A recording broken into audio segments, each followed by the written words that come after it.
At 21 years of age, something very fundamental changes in the system. After that, the karmic influence is a much bigger influence. So it's a web of karma. You must have some kind of a solvent that you don't get stuck in it.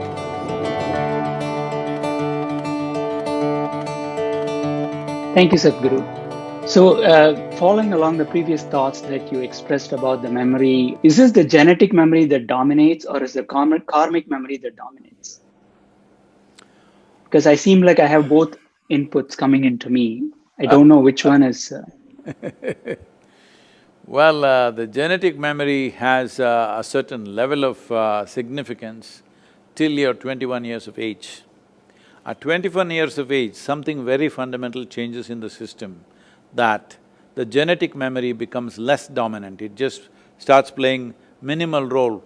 Many parents are surprised how the children who were so attached to them just some time ago, suddenly they cross 21 years of age, suddenly they cannot relate the same way with their parents simply because their genetic memory becomes at a lowered scale of function once 21 years of age is over. This is nature's way of building up a kind of a safety mechanism for our growth, because a human child doesn't come like other animals. Other animals, 90% of what they should be is already fixed by their genetics. Only 10% of evolution in their lifetime, that too they can either exploit it or not. But with a human being, only 10% is fixed, 90% is left to individual human being.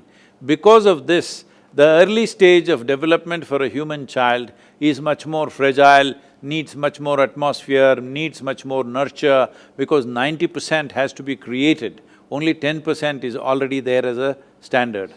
So, by 21 years of age, your genetic influence would have come down significantly unless you're very unnaturally attached to your parentage, either because they have too much wealth or or because they're very dominant, or because you admire them too much, whatever. Otherwise, the genetic influence will come down naturally. So after that, the karmic influence is a much bigger influence than the genetic influence. When we say karmic influence, we should not… because there is this wrong perception that karma means it was only talking about something that comes from elsewhere from another life or whatever. It's not like that. From this morning, from the time you got up to this moment, your body is doing its own physical karma, mind is doing its mental karma, emotion is doing its emotional karma, energy is doing energetic karma. Every moment, in wakefulness and sleep it's happening. But let us take into account only the wakefulness. From the moment you got up till now, how much of these four aspects of karma have you performed consciously? If you look at it, I don't want to ask you the question, I would normally ask, but with you are all doctors, I won't ask you the question, I will just say this, you please analyze this yourself. Not even 1%, way below 1% is what you're conscious of. Everything else is happening unconsciously. Or in other words, instead of using the unconscious word, which is a kind of a negative word, let's say you're happening automatically. You're happening automatically because of the karmic memory. You have so much memory that you don't have to really think. You don't have to think how to eat. See, when the first time as a child, eating was such a big thing, especially Indian food, it was falling all over you. But today, very efficiently you eat, but you don't think exactly how to hold the food, what to do, because this memory has been built up with your karma. Karma means action. These four dimensions of action are always building things up to make life easier for you, not to entangle you. So it's a web of karma that you create. But when you create a web, you must have a certain, you must have some kind of a solvent that you don't get stuck in it. Suppose you are a spider, you create a beautiful, spectacular web. It is for others to get stuck in it, some other insect. But if the spider itself gets entangled in it, that is a stupid spider.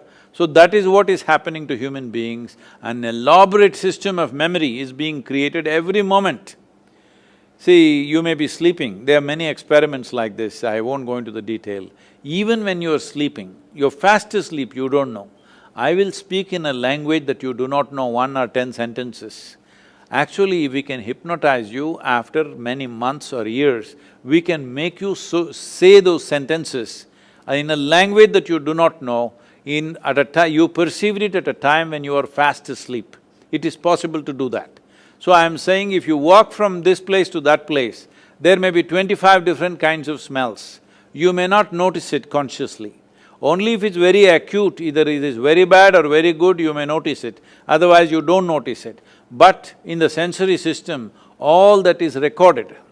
So without knowing why, without actually mentally or intellectually articulating it, you just don't like to go to certain places. Maybe it's the smell, maybe it's the vision, maybe it's the sounds, maybe it's just the energy there, whatever it is, your four dimensions of karma, physical, mental, emotional and energetic karma, is always building an elaborate and spectacular web for you.